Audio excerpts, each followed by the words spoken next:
Hello everyone, नमस्कार दोस्तों। मैं Amit Sharma Khan global studies platform पर आप सभी का स्वागत करता हूं और आशा करता हूं कि आप सभी लोग कुशल मंगल होंगे। Good evening to all of you, जय हिंद टू ऑल ऑफ यू, सभी को नमस्कार। प्यारे बच्चों, जैसा कि आप सभी लोगों को पता है कि जो हमारी क्लासेस हैं वो एवरेज की चल रही हैं। अभी पिछले कुछ समय में थोड़ा सा गैप हुआ है बेटा, और उस गैप में मैंने आपको समय बता ही दिया था कि गैप रहेगा, छुट्टी पर रहूंगा। मैंने आपको बता दिया था 2 दिन की लीव रहेंगी ड्यू टू सम रीजन, और मैंने आप लोगों को बोल दिया था कि अपनी प्लानिंग उसी के अकॉर्डिंगली कर लें, ठीक है। और आप लोग अच्छे से रिवीजन भी कर लें, अपना पूरी स्ट्रेटेजी बना लें।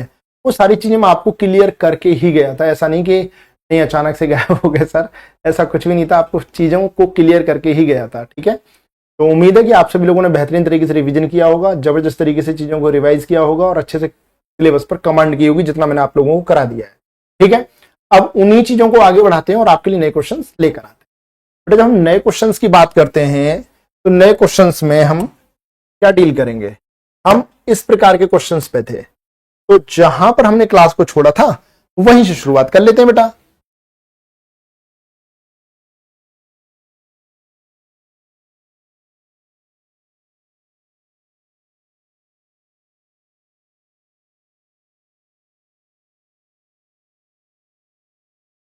दस क्रमागत विषम संख्याओं का औसत 86 यानी 86 है,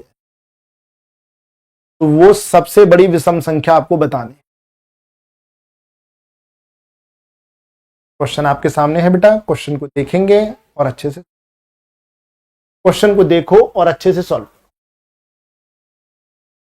क्वेश्चन को देखो और अच्छे से सॉल्व करो।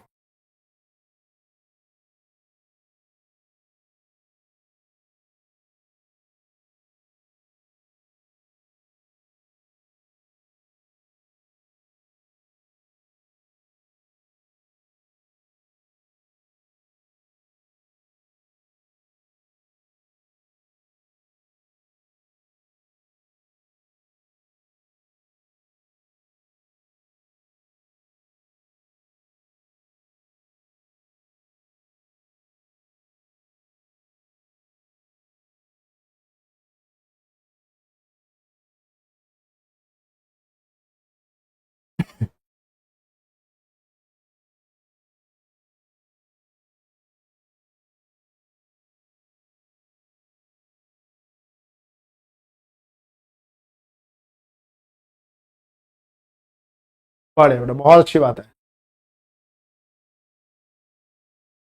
धन्यवाद बेटा, थैंक यू। क्वेश्चन कह रहा है 10 क्रमागत विषम संख्याओं का औसत 86 है, वो सबसे बड़ी विषम संख्या आपको बतानी है। The average of 10 consecutive odd numbers is 86, find the largest odd number।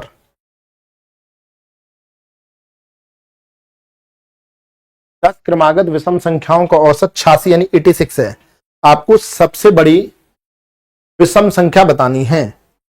अब देखो बेटा, जब ऐसे क्वेश्चंस करते हैं तो संख्याओं की संख्या जब विषम होती तो मध्य पद औसत होता था, मैंने आपको बताया था बेटा। जब संख्याओं की संख्या क्या होगी, विषम। अब यदि आप 10 संख्या लिखोगे तो 1 2 3 4 5 6 7 8 9 10। अब मध्य में एक संख्या नहीं आ सकती, क्यों? क्योंकि जब संख्याओं की संख्या सम होती है तो मध्य में एक नहीं बल्कि 2 संख्याएं आएंगी। भाई आप ये बताओ ना, मध्य में मान के चलो संख्याओं की संख्या 4 है, 1 2 3 4, तो मध्य में कौन सी, इधर से एक हटा दो, इधर से एक हटा दो, तो क्या ये मध्य में एक संख्या बन पाएगी? इसे हटाऊंगा तो ये भी हट जाएगी, नहीं। इसका ना मध्य में 2 संख्या आती हैं, और वो कौन सी संख्या होंगी? वो बड़ा सिंपल है, जितनी संख्या उसे 2 से डिवाइड कर दो। जैसे 10 संख्या है, 10 को 2 से डिवाइड करो 5, और उससे अगली छठी, यानी 5वीं और छठी। यदि संख्या 20 है तो 20 को 2 से डिवाइड करो 10, तो 10वीं और 11वीं बीच में आएंगी। यदि संख्याओं की संख्या 50 है तो 50 को 2 से डिवाइड कर दो तो कितना आ जाएगा? 25 और 1 26, यानी 25 और 26 आएंगी, ठीक है बेटा। एक बार हेल्पलाइन नंबर पर कॉल कर लेना, दिखना चाहिए क्योंकि क्लास हुई है पूरी आज, ठीक है। जब हम बात करेंगे यहां पर, तो यहां 3 4 5, तो एक तो ये वाली संख्या और एक ये वाली संख्या, ये और ये जो संख्या होंगी ये मध्य में आएंगी, यानी 5वीं और छठी, 6th 5th और 6th, ये संख्या रहेंगी मध्य। अब औसत जो होगा ना इन दोनों संख्याओं में से, इनका बिल्कुल मध्य बिंदु होगा, तो औसत क्या है? 86। तो जो औसत होगा इनके मध्य में आएगा, यानी औसत क्या रहेगा बेटा? 86 यानी 86। अब औसत जो इन दोनों के बिल्कुल बीच में है, तो ये विषम संख्या है, तो दो विषम संख्याओं के बीच में एक संख्या 86 आ रही है, तो ये कितनी रही होगी? 85। ये कितनी रही होगी? 87। अरे ऐसे ही तो रहेगा भाई। दो संख्याएं हैं, ये 1 और एक 2, इनके बीच वाली जो संख्या है वो 86 है। ठीक है, 86 है, इनके बीच में औसत रहेगा क्योंकि दो संख्याएं मध्य में, तो इनके मध्य में ही औसत आएगा, यानी 86 औसत होगी। औसत से जब इधर जाओगे तो आप ये देख लो कि क्रमागत विषम संख्या, विषम संख्याओं का गैप कितने का होता है? 2 का। तो इन दोनों के बीच में 2 का गैप है, इसका मतलब इनके बीच में 1 का गैप होगा, इनके बीच में 1 का, क्योंकि बीच में ये आ रही है ना, तो 1 कम करोगे तो छोटी वाली विषम संख्या आ जाएगी, इसे 1 बढ़ा दोगे तो बड़ी वाली विषम संख्या आ जाएगी। Is it clear? तो हमने यहां पे देखा कि यहां पर 86 है मध्य में, तो 85 हो जाएगी, 87 सबसे बड़ी बतानी है। 87, 89, 91, 93, 95। Answer will be equals to what? 95। Answer क्या रहेगा आपका बेटा? 95, यानी 95 रहेगा। 95 आपका फाइनल आंसर। बताइए, क्लियर बेटा? Is it clear? मैंने क्या बोला है बेटा, आप ऐसी स्थिति में क्या करें, आप मध्य पद निकालें। मध्य में 2 पद आएंगे, तो जो भी आंसर होगा वो उन मध्य पदों का भी मध्य रहेगा, मध्यमान। ठीक है, मध्य पदों का भी मध्यमान। तो इन दोनों के मध्य में कौन सा पद आ रहा है? 86, तो 86 आ गया। अब इनसे इन दोनों के बीच का जो अंतर होगा वो 2 का है, क्योंकि ये विषम संख्या है, क्रमागत विषम, तो 2 2 के अंतर पे रहेंगी। तो 2 2 के अंतर पे है, तो इसे 2 को आधा कर दो, यानी 1, तो 1 के अंतर पे ये रहेगी, 1 के अंतर पे ये रहेगी। तो हमने क्या किया बेटा, यहां से हमने 1 कम करोगे छोटी वाली आ गई, 1 बढ़ा दोगे बड़ी वाली आ गई। अब 2 2 बढ़ाते हुए चले जाओ, सबसे बड़ी चाहिए, छोटी चाहिए, तो 85, 83, 81, 79, 77, तो ये 77। क्लियर है बेटा? धन्यवाद राहुल। रिपीट कर दिया बेटा मैंने, ऑलरेडी रिपीट कर दिया आरती, रिपीट कर चुका हूं बेटा मैं। ठीक है, नेक्स्ट क्वेश्चन अभी कराऊंगा, लेकिन मैं क्वेश्चन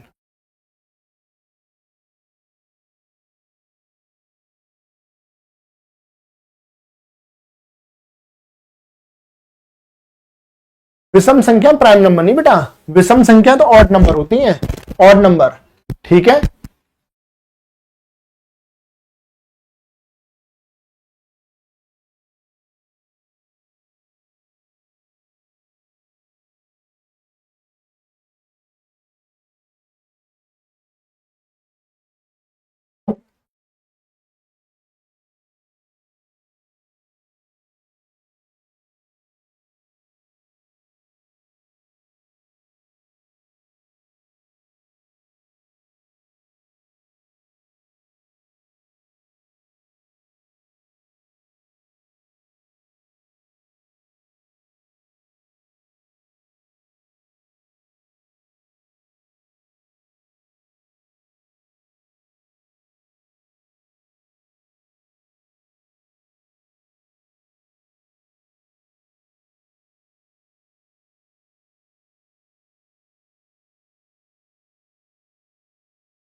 संख्या कितनी है बेटा? अब देखो, संख्या 6 है, 1 2 3 4 5। अब 6 का आधा 3, यानी थर्ड और फोर्थ, थर्ड और फोर्थ, ये जो संख्याएं होंगी ये इनके मध्य में औसत आएगा। औसत कितना है बेटा? 56 है, तो इनके मध्य में आएगा, यानी मध्य में 56। अब विषम संख्या 2 2 के अंतर पे होती है, 2 का आधा 1, यानी 1 कम कर दोगे इधर पहुंच जाओगे, 1 ज्यादा कर दोगे इधर पहुंच जाओगे। तो 56 को 1 कम करोगे इधर आ जाएगा, 56 को 1 बढ़ाओगे इधर आ जाएगा। तो हमें बड़ी संख्या चाहिए, तो 57, 59, 61। तो आंसर क्या आएगा बेटा? 61। 61 विल बी योर फाइनल। तो आप सभी लोगों का 61 आंसर आ रहा है यार, कितना तो बढ़िया काम कर रहे हो यार, लाजवाब काम कर रहे हो आप लोग। ठीक है,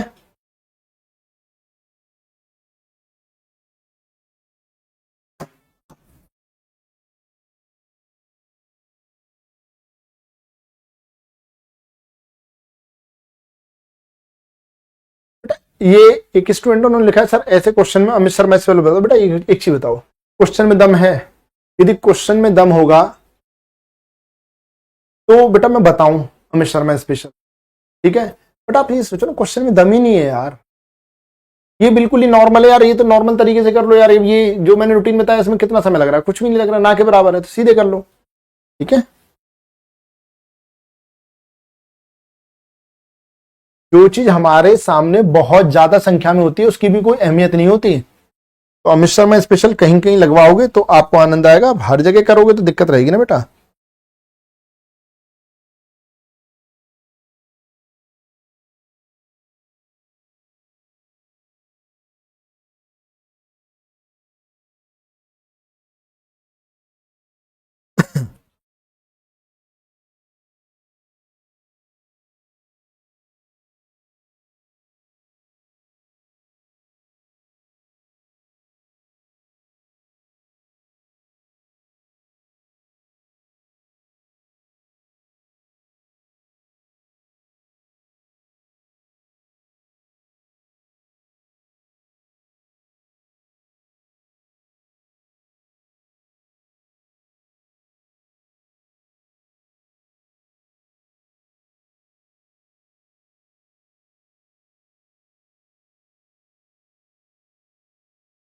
प्रयाग सिंह, धन्यवाद बेटा, थैंक यू।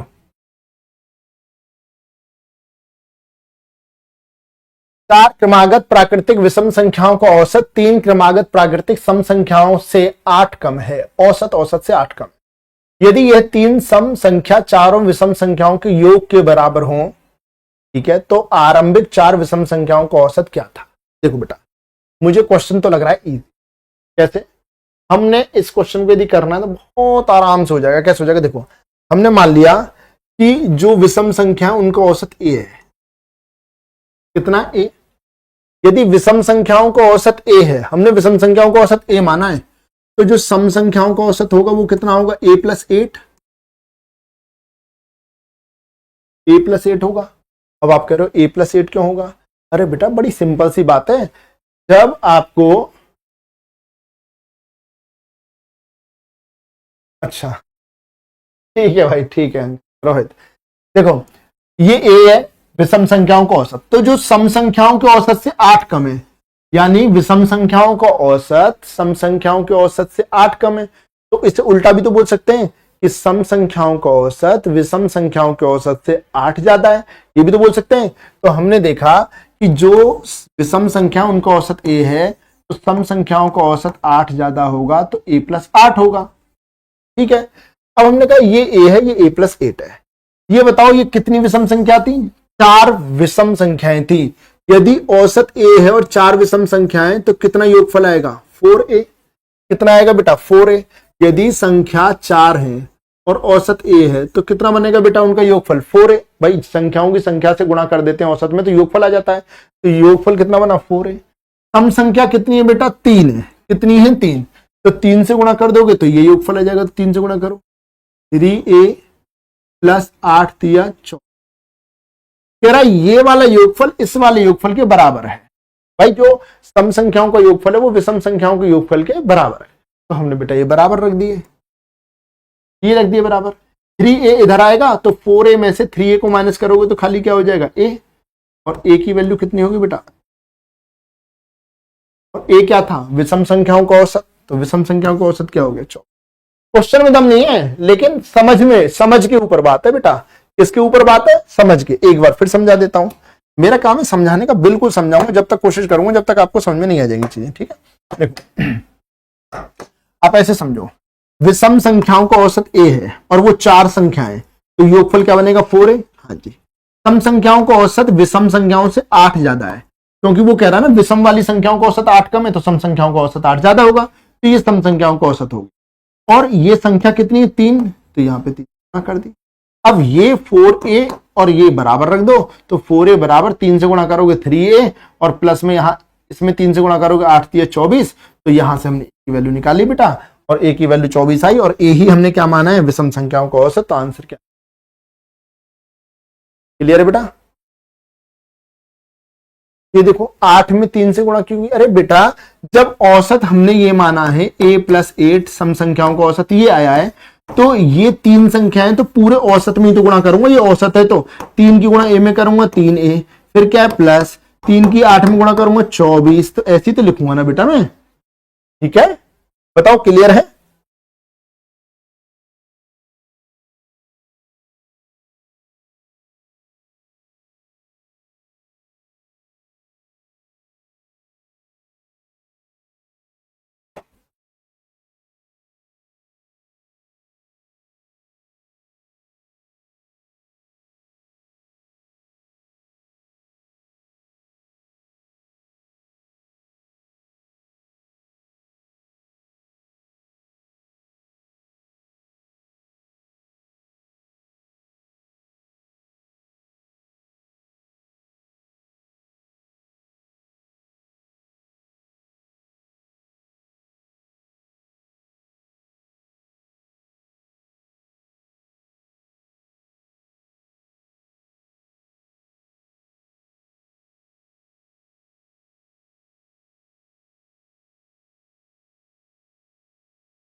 क्वेश्चन कह रहा है 263 उर्वरक बैगों का औसत वजन 63 किलोग्राम है। यदि बॉक्स के वजन जिसमें उर्वरक बैग रखे हैं को शामिल किया जाता है तो उर्वरक बैग के परकलित औसत वजन में 0.8 किलोग्राम की वृद्धि हो जाती है। ठीक है, बॉक्स का वजन क्या है? बॉक्स का वजन क्या है बताएं आप लोग जल्दी से।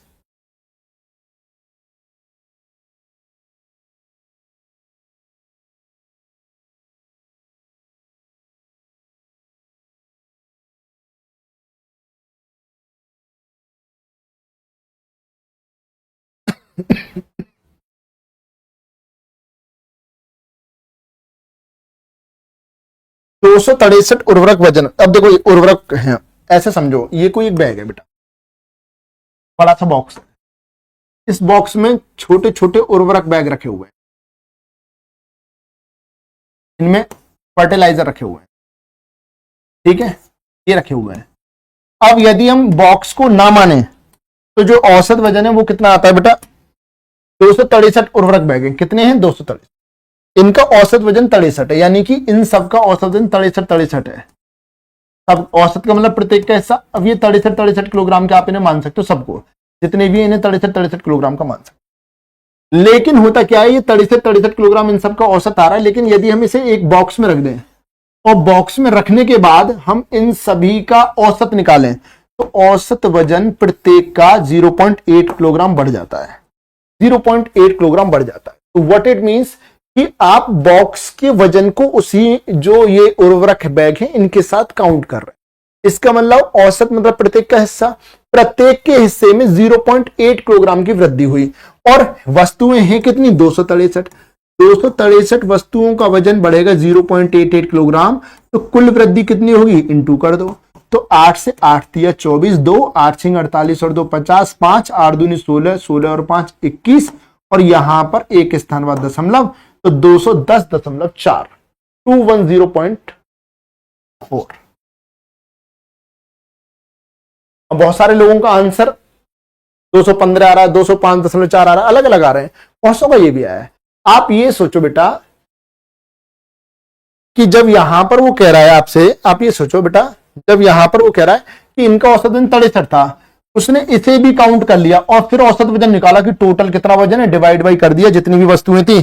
कितनी वस्तुएं थी? 263, तो उससे डिवाइड किया तो औसत वजन पहले के मुकाबले 0.8 बढ़ गया। इसका मतलब 263 वस्तुओं का वजन 0.88 किलोग्राम बढ़ गया। तो कुल वृद्धि कितनी आएगी? वस्तुओं की संख्या गुणा में औसत। इसका मतलब ये जितना भी आ रहा है वो आंसर हो जाएगा बेटा आपका।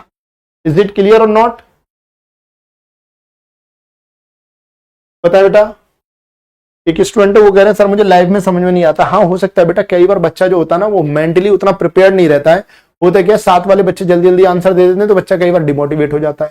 डिमोटिवेट हो जाता है वो, कई बार आंसरों को देखने लगता है क्वेश्चन की जगह।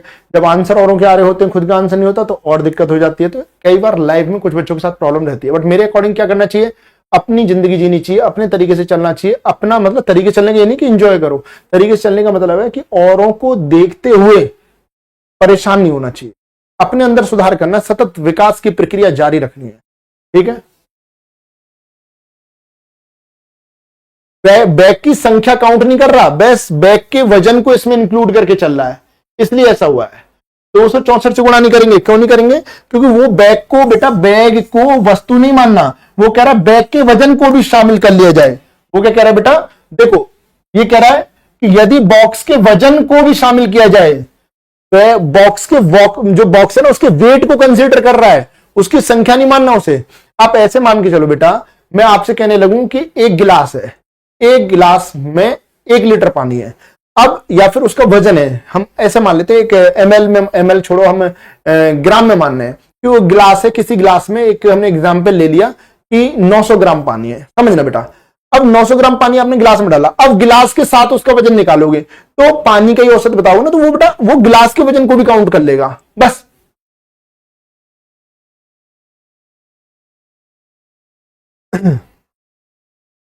क्वेश्चन आपके सामने बेटा, नेक्स्ट क्वेश्चन ये रहा आपके सामने। इस क्वेश्चन को देखेंगे, अच्छे से समझेंगे और फिर सॉल्व करें।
271 उर्वरक बैगों का औसत वजन 71 किलोग्राम है। यदि बॉक्स जिसमें उर्वरक बैग रखे हैं का वजन शामिल किया जाता है तो प्रति उर्वरक बैग के परिकलित औसत वजन में 0.8 किलोग्राम की वृद्धि होती है। बॉक्स का वजन कितना है आपको यह बताना है। टेलीग्राम पे आएंगे बेटा, टेलीग्राम पे लाइव आएंगे, टेंशन मत लो, ठीक है। 271 है। अब औसत मतलब प्रत्येक का हिस्सा, प्रत्येक के हिस्से में कितने की वृद्धि हुई है 0.8 की, तो 0.8 से क्या कर देंगे बेटा मल्टीप्लीकेशन कर देंगे हम यहां पर 0.8 से मल्टीप्लीकेशन कर लो बेटा। यहां पे 8 एकम 8, 8 सत्ते 56 का 6 कैरी करेंगे 5, 8 दूनी 16, 16 और 5 21 और यहां पे एक स्थान बाद दशमलव, तो ये कितना हो जाएगा इतने 216.8।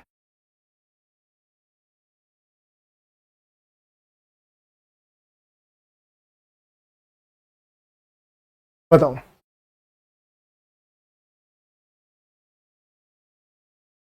हाँ आरबी मोस्ट वेलकम बेटा।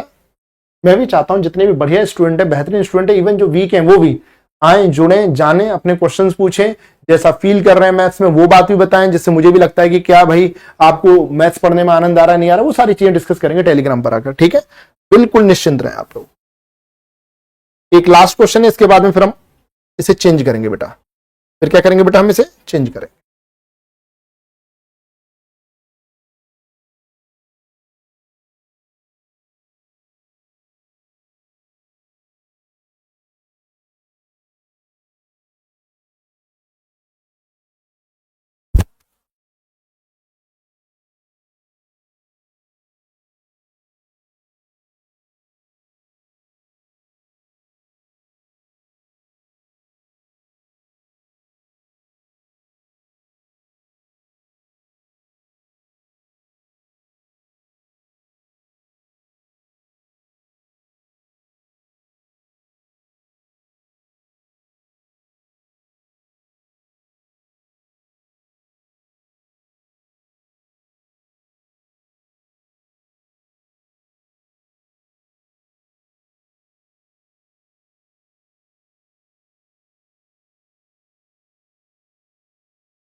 269 उर्वरक बैगों का औसत वजन 69 केजी है।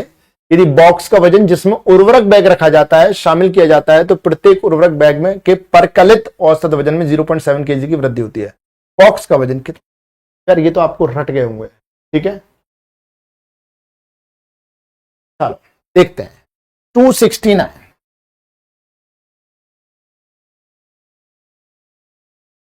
269 और वृद्धि कितने की है 0.7, तो इनटू में 0.7, 9 का 3 कैरी करेंगे 6, 7 छिंग 42, 42 और 6 48 का 8 कैरी करेंगे 4, 7 दूनी 14, 14 और 4 8, ठीक है बेटा।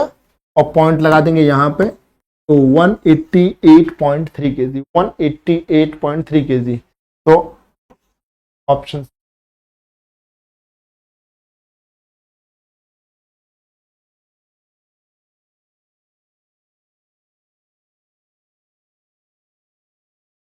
ठीक है बेटा, बिल्कुल बता देंगे।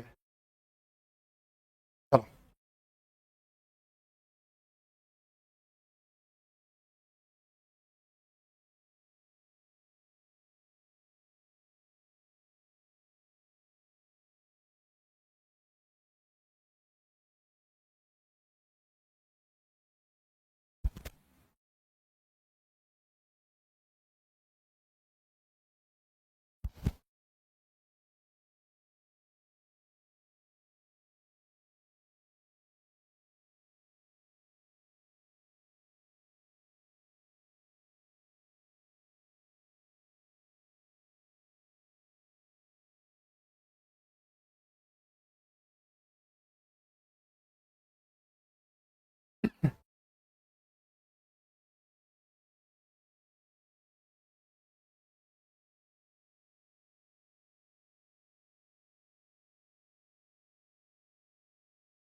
फाइंड द एवरेज ऑफ 3 की पावर 14, 3 की पावर 15, 3 की पावर 16।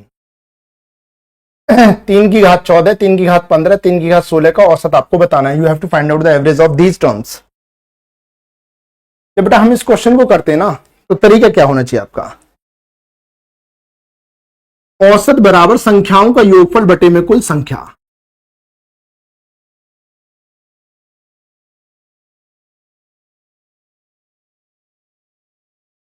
संख्याओं का योगफल बटे में कुल संख्या, sum of number upon total number, sum of number upon total number. ठीक है, तो सम ऑफ नंबर की बात करें, 3 की घात 14, 3 की घात 15, 3 की घात 16, तो योगफल जुड़ गए और कितने पद हैं? 1 2 3, तो 3 से डिवाइड। अब होता क्या है बेटा कि या तो ये आंसर को यहीं पे छोड़ दिया जाएगा या इसमें से कॉमन लिया जाएगा। तो जब कॉमन लेंगे तो कॉमन ले लेते हैं बेटा। कॉमन कैसे लेंगे? यहां पर 3 की घात 14 को कॉमन ले लेंगे सब में से। जब 3 की घात 14 को कॉमन लेंगे तो जितनी घात कॉमन लेते हैं उतनी घात घट जाती हैं। पॉइंट टू बी नोटेड, जितनी घातें कॉमन लेते हैं उतनी घातें घट जाती हैं। तो 3 की घात 14 कॉमन लेंगे तो 14 में से 14 गए 0। 3 की घात 15 में से 14 कॉमन लेंगे, 3 की घात 15 में से 14 गए 1। 3 की घात 16 में से 14 कॉमन लेंगे, 3 की घात 2, और यहां पे ये करेंगे प्लस और अब डिवाइड करेंगे। तो यहां 3 की घात क्या आएगा बेटा? 0 प्लस 3 की घात क्या आ जाएगा बेटा? 1। यहां क्या आएगा? 3 की घात 2। यहां पे क्या आएगा? प्लस, और बटे में क्या आएगा? योगफल 3। अब यहां पे क्या है बेटा? ये 3 की घात 14,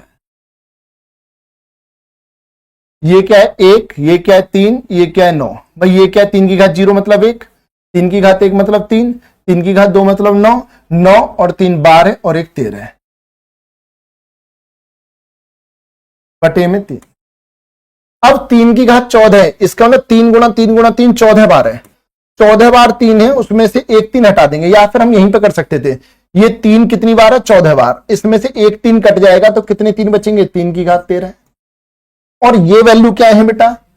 किसी की भी घात 0 हो वो 1 होता है, 3 की घात 1 3 होता है, 3 की घात 2 का मतलब 3 गुणा 3 या 9। तो 3 1 प्लस 3 प्लस 9 कितना हो गया बेटा? 9 और 3 12 और 1 13। तो 3 की घात 13 गुणा 13, 3 की घात 13 गुणा 13।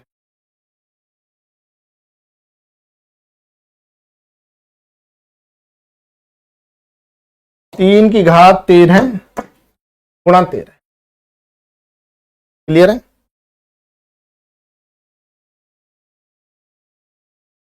बताओ बेटा, क्लियर है? ये पहले इसका बताओ, क्लियर है?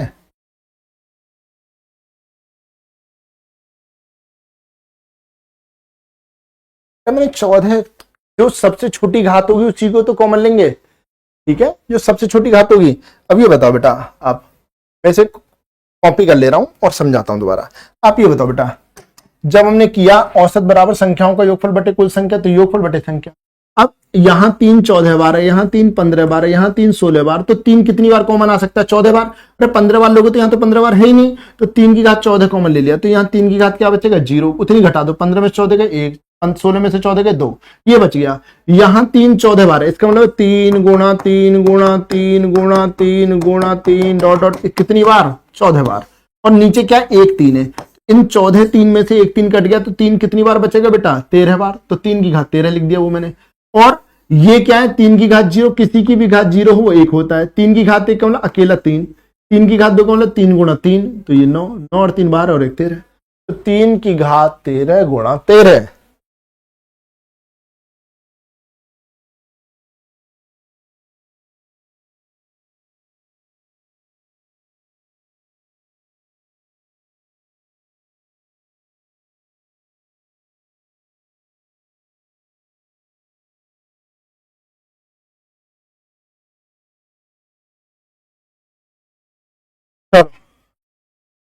नेक्स्ट क्वेश्चन आपकी स्क्रीन पर ये रहा बेटा।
3 की घात 11,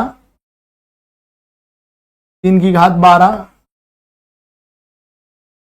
3 की घात 13 बटे में 3। औसत बराबर संख्याओं का योगफल बटे कुल संख्या। यहां 3 की घात 11 को कॉमन लूंगा, सबसे छोटी घात कॉमन लेंगे तो 11 में से 11 गया 0, प्लस 12 में से 11 गया 1, प्लस 13 में से 11 गया 2 बटे में 3। तो यहां 3 की घात 11 का मतलब 3 11 बार है, यहां 3 1 बार है, तो 3 कितनी बार बचेगा? 10 बार। ये 1 है, ये 3 है, ये 9 है, 9 और 3 12 और 1 13, तो यहां पर गुणा में 13। सभी का आंसर ही आ रहा है। बताओ बेटा। बहुत अच्छे, बहुत बढ़िया, लाजवाब।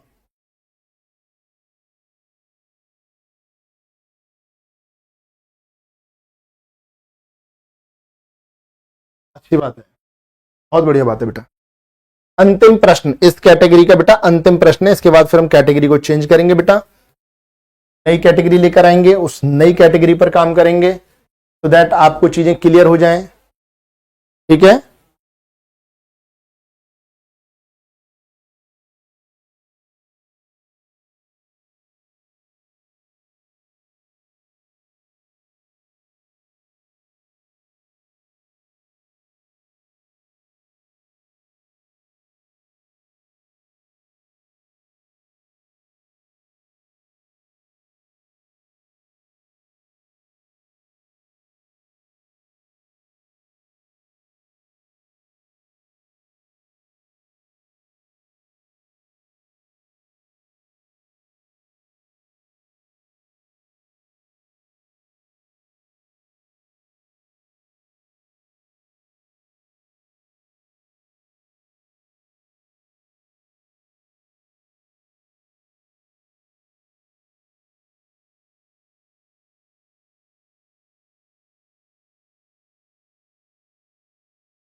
जल्दी से आंसर दें।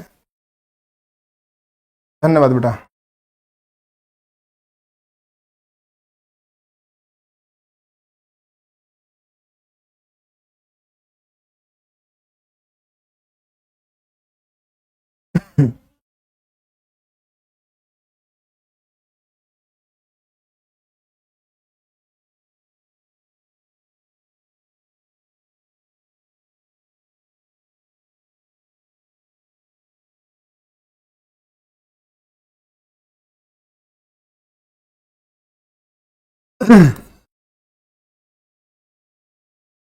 औसत बराबर संख्याओं का योगफल बटे में कुल संख्या।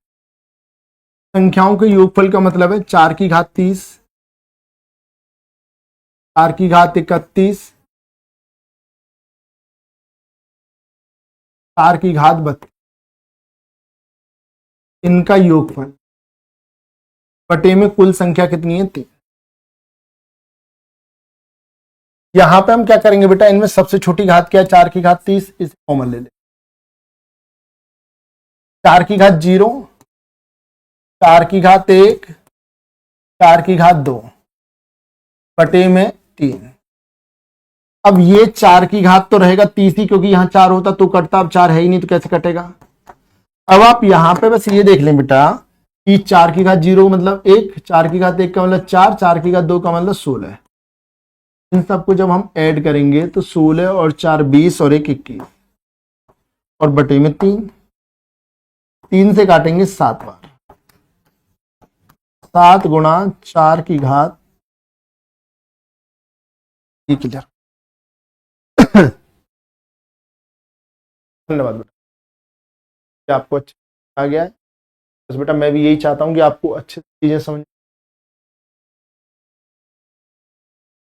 ठीक है, तो बेटा ये क्लियर है। Is it clear to all of you? Please confirm कर दें एक बार, सो दैट यदि आपको क्लियर है तो फिर हम आगे बढ़ते हैं, जानते हैं कि आगे किस प्रकार के प्रश्न आने वाले हैं, उन प्रश्नों को जानेंगे। फिर धीरे धीरे करके मोस्ट प्रॉब्ली ये जो चैप्टर है ये ट्यूसडे वेडनेसडे को क्लोज हो जाएगा। वेडनेसडे के बाद में हम आगे काम। ठीक है। क्लियर है बेटा? आगे बढ़ जाते।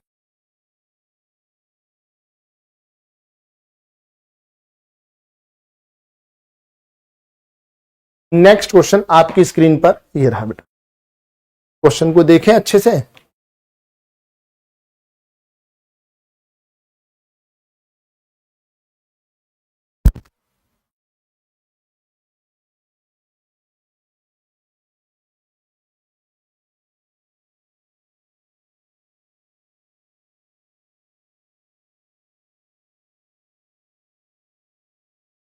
अब बेटा जितनी संख्या है वही तो अपॉन में रहेंगी भाई, औसत बराबर संख्याओं का योगफल बटे में कुल संख्या।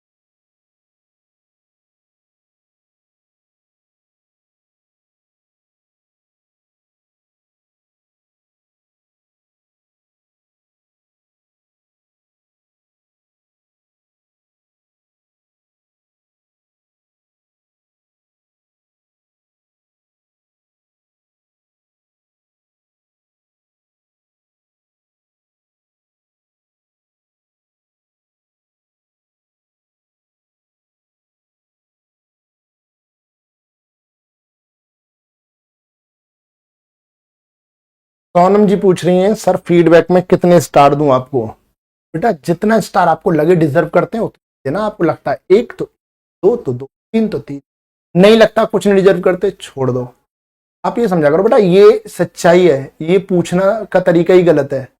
इफ यू आर आस्किंग कि कितने दूं, इसका मतलब आपके हाथ में बहुत पावर हो गई भाई। आप अब आपको लगेगा, आप हालांकि बढ़िया स्टूडेंट हो, मैं हमेशा कहता हूं रेगुलर रहते हो, बट इसका मतलब क्या है, you are showing that you have lot of power to decide the fate of a teacher, कि टीचर का भाग्य निर्धारित करने के लिए आपके पास कितनी ताकत है। जो सच में बड़े, जो सही स्टूडेंट होगा ना, जिसे बोलते हैं कि जो डाउन टू अर्थ और शांत होगा, वो ऑटोमेटिकली पहले स्टार दे देगा और बाद में बताएगा।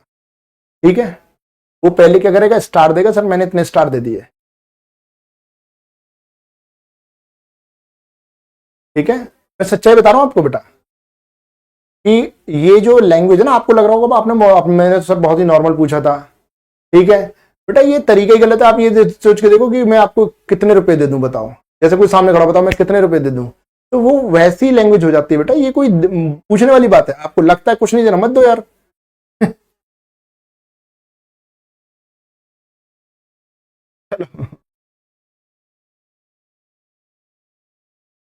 देखो बेटा, पहले इसे समझो। अब आप ये मत सोचना कि सर आपने मेरी बात गलत ली। मैंने बेटा, मैंने गलत नहीं ली। आप किसी बच्चे से पूछ लेना, ये कैसा सुनने में लगेगा आपको।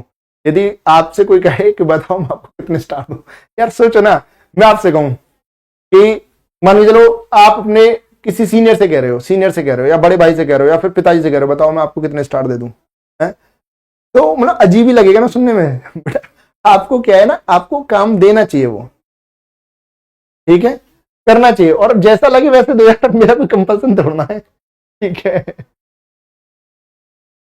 देखो यहां पे बेटा, अब आप एक बात समझे, जैसे कोई संख्या एक है, एक बार, दो को मैं दो बार लिखूं, तीन को बेटा मैं तीन बार लिखूं, चार को बेटा मैं चार बार लिखूं, तो पैटर्न तो समझ में आ गया ना। पैटर्न क्या कह रहा है बेटा, पैटर्न कह रहा है एक को एक बार लिख रहे हो, दो को दो बार लिख रहे हो, तीन को तीन बार लिख रहे हो, चार को चार बार लिख रहे हो, और एन को लिख रहे हो कितनी बार, एन बार। एन को कितनी बार, एन बार। तो ऐसी स्थिति में जो औसत होता है ना बेटा, ऐसी स्थिति में जो क्या होता है बेटा, औसत, वो जो औसत होगा, that will be equals to what, 2n + 1 upon 3। अब ऐसा क्यों होता है, आपको ये जानना है, तो बेटा मैं ये भी प्रूफ कर दूंगा कि ऐसा क्यों होता है। डेफिनेटली कर दूंगा 100% कि ऐसा क्यों होता है। ठीक है, अब यहां पर क्या है बेटा, 2n + 1 अपॉन 3। यहां n क्या है, n is the last number, n is the last number. ठीक है, n क्या बेटा, लास्ट नंबर है। अरे बस करो भाई, इनफाइनाइट स्टार उसमें ऑप्शन भी नहीं है, इनफाइनाइट स्टार दे रहे हो, नलायक को। और सुनो बेटा, आप भी बुरा मत मानना, आप समझो बस, वो पूछने का तरीका जो है ना सही नहीं था बस। ठीक है, एक बार, दो दो बार, तीन तीन बार, ऐसे करते हुए 14 14 बार, 15 15 बार, 15 15 बार आ रहा है। ठीक है, तो बेटा आप सीधे से किस तरीके से कर सकते हो बेटा कि ये पैटर्न तो मैच कर गया, तो औसत क्या होगा बेटा 2n प्लस 1/3। तो 2n की जगह पे क्या है बेटा 15 है, यहां क्या है बेटा 15 है। ठीक है, जब ये 15 है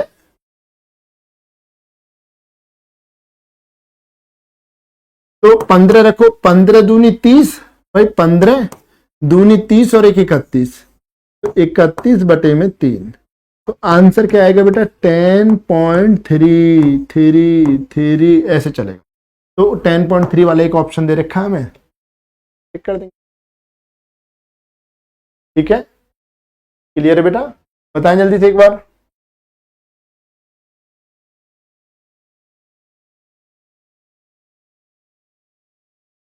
धन्यवाद विवेक, धन्यवाद सभी को, बहुत बहुत धन्यवाद बेटा, थैंक यू सो मच सभी को।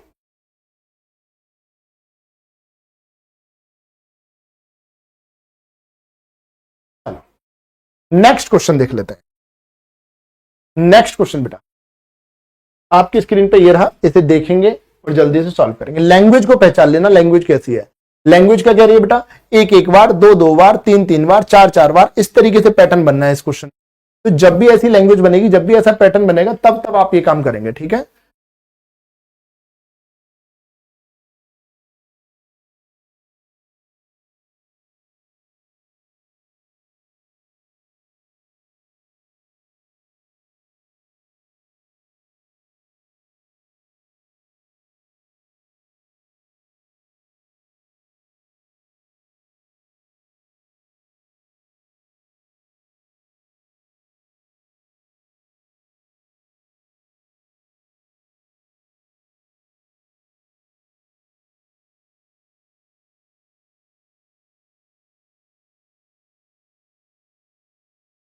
देखो भाई 3 पैटर्न है, 1 बार, 2 बार, 3 बार, 4 बार, इस तरीके से 7 बार है।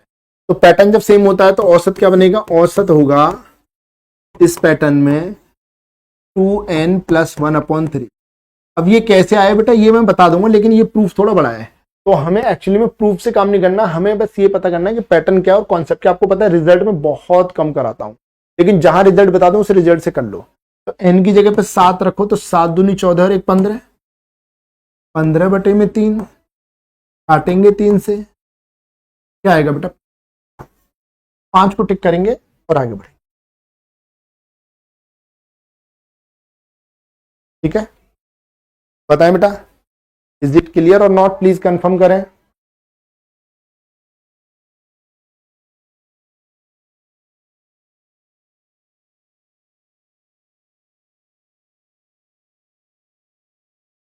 अंतिम प्रश्न जल्दी सॉल्व करेंगे बेटा, बिना फॉर्मूले के होगा, लेकिन वो फिर डिटेल हो जाएगा, डिटेल हो जाएगी बहुत।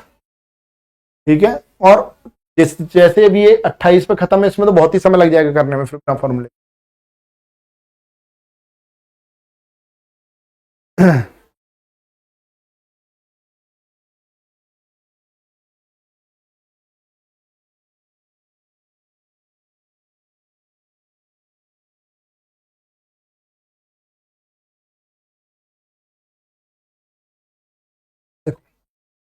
औसत क्या होगा 2n + 1/3।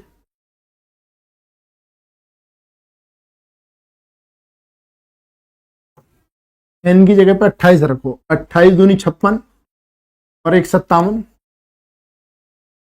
बटे में 3, 3 से काटेंगे क्या आएगा बेटा 19 को टिक करेंगे, 19 को टिक करेंगे और आगे बढ़ेंगे। ठीक है, तो बेटा मैं उम्मीद कर रहा हूं यहां तक कि क्लास, कॉन्सेप्ट, लॉजिक सभी आपको बहुत अच्छे से समझ आए होंगे और पसंद आए होंगे। और इसी उम्मीद के साथ कि सेशन आपको पसंद आया होगा, समझ आया होगा, सेशन को यहीं पर समाप्त करते हैं। कल फिर से इसी समय पर मुलाकात करेंगे, तब तक के लिए जय हिंद और जय